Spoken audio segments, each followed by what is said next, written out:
بسم اللہ الرحمن الرحیم۔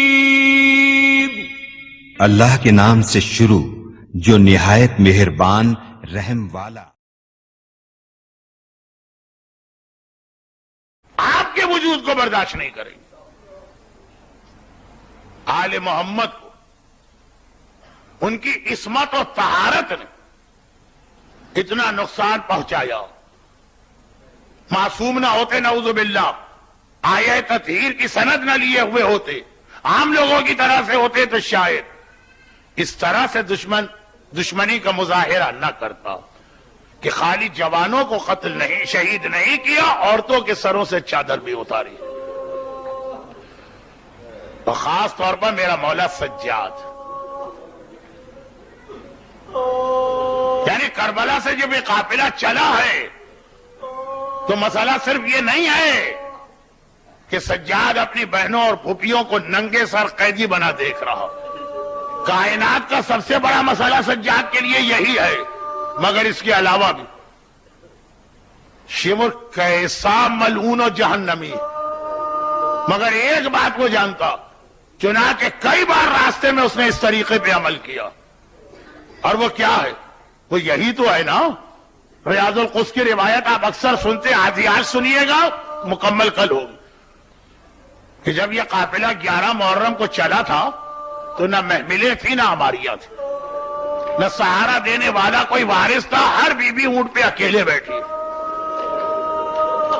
ننھے ننھے بچے اپنی ماں کی گود میں بٹھائے گئے، مگر ایک بچی سکینہ ہے کہ شمر کہتا ہے میں اسے کسی کی گود میں بھی بیٹھنے کی اجازت نہیں دے سکتا، نہ ماں رباب کی گود میں بیٹھنے کی اجازت ملی، نہ پھوپھی زینب کی گود میں بیٹھنے کی اجازت ملی، کہا یہ اونٹ پر بیٹھے گی اور اکیلے بیٹھے گی۔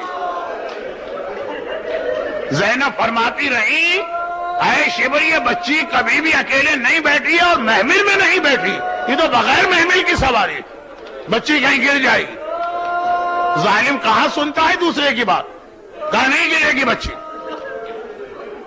اب یہ قافلہ چل رہا چلتے چلتے اچانک رک گیا، شمر ملعون اپنی سواری سے اترا، آگے بڑھا، سپاہیوں کے قریب آیا، بغیر اجازت کے قافلہ کیوں روکا؟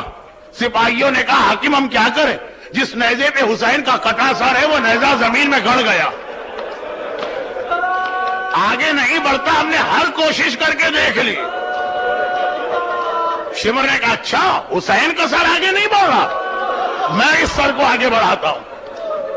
بس شمر کا جملہ ہم نے سنا تو ہمارے ذہن میں آیا کہ شمر نیزے کے قریب آئے گا، 10 12 15 سپاہیوں سے کہے گا نیزے کو زمین سے نکالو، مگر نہیں، ملعون ہے، جہنمی ہے، لیکن معرفت اہل بیت اتنی رکھتا ہے کہ حسین کا سر آگے نہیں بڑھتا، میں اسے آگے بڑھاتا ہوں۔ عجیب بات ہے، حسین کے سر کو بڑھانا ہے، ادھر نہیں گیا، سیدھا میرے مظلوم آقا سجاد کے پاس آیا، ہاتھ میں کوڑا ہے، ایک بار کوڑا اٹھا کے میرے بیمار امام کی کمر پہ مارا، سجاد جب تک تیرا بابا آگے نہیں بڑھے گا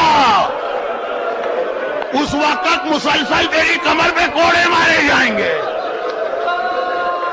شمر جانتا ہے، دیکھیں یہ بھی سجاد کا ایک امتحان، سجاد نے صرف ایک جملہ کہا بابا رک کیوں گئے ہیں؟ کٹے سر سے آواز آئی سجاد میں تیری مظلومیت کو دیکھ رہا ہوں لیکن آگے کیسے بڑھوں، میری سکینہ اونٹ سے جنگل میں گر گئی ہے، جب تک کہ سکینہ نہیں آئے گی حسین آگے نہیں بڑھے گا۔ شمر اور سجاد ادھر تو چھوڑیے بات، زینب کے کان میں بھائی کا جملہ آ گیا، ارے میری سکینہ گر گئی ہے، شہزادی گھبرا کے اونٹ سے اتری، جنگل میں داخل ہوئی، اینا سکینہ، ارے سکینہ بیٹی کہاں ہو، بوبی کو جواب دو۔ سکینہ کا جواب تو نہ آیا، ایک جگہ جھاڑیوں کے درمیان ایک نقاب پوش اور سیاہ پوش بی بی زمین پر بیٹھے نظر آ گئی، اور ننھی سکینہ ان کی گود میں سر رکھے سو رہی ہے۔ زینب نے یہ منظر دیکھا، شہزادی گھبرا گئی۔ دیکھیں فطرت کیا کہتی ہے، ماں کا بیٹا کھو گیا، جیسے ہی ملے گا وہ تڑپ کے آگے بڑھے گی، اپنے بیٹے کو اٹھا کے گلے سے لگائے گی، مگر زینب نے یہاں دو اتنی عجیب باتیں دیکھی کہ سکینہ مل گئی، مگر زینب نے سکینہ کو نہیں اٹھایا۔ حیرت کے ساتھ نقاب پوش بی بی کو دیکھا اور کہا کہ دو باتیں مجھے بڑی عجیب لگی۔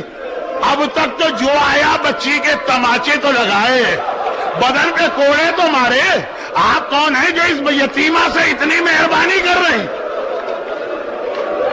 اور اس سے زیادہ عجیب بات، یہ بچی تو وہ ہے جب سے اس کا بابا مارا گیا، اسے کبھی نیند ہی نہیں آتی ہے، کسی کے پاس اسے آرام ہی نہیں ملتا ہے، ارے ماں کی گود میں سونے کو تیار نہیں ہے۔ آپ کون ہیں کہ میری بچی اتنے آرام سے آپ کی گود میں سو گئی؟ نقاب کے پیچھے سے آواز آئی، ارے اگر میں اس بچی پہ مہربانی نہ کروں تو کون کرے گا؟ اور اگر میری گود میں یہ نہ سوئے تو کس کی گود میں سوئے گی؟ ارے جس کی گود میں حسین سوتا تھا، اگر حسین کی بیٹی سو گئی۔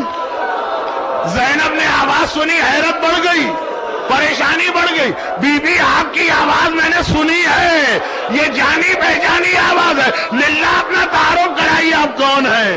کوئی نامحرم نہ تھا۔ بی بی نے چہرے سے نقاب کو ہٹایا، زینب بیٹی، ارے مجھے دیکھ کے پہچان، میں تیری ماں فاطمہ زہرا، جنت البقیع سے یہاں تک تیرے ساتھ ہوں، اور ہر مصیبت میں کوئی تیرا ساتھ دے کہ نہ دے، تیری ماں فاطمہ ہر جگہ تیرے ساتھ۔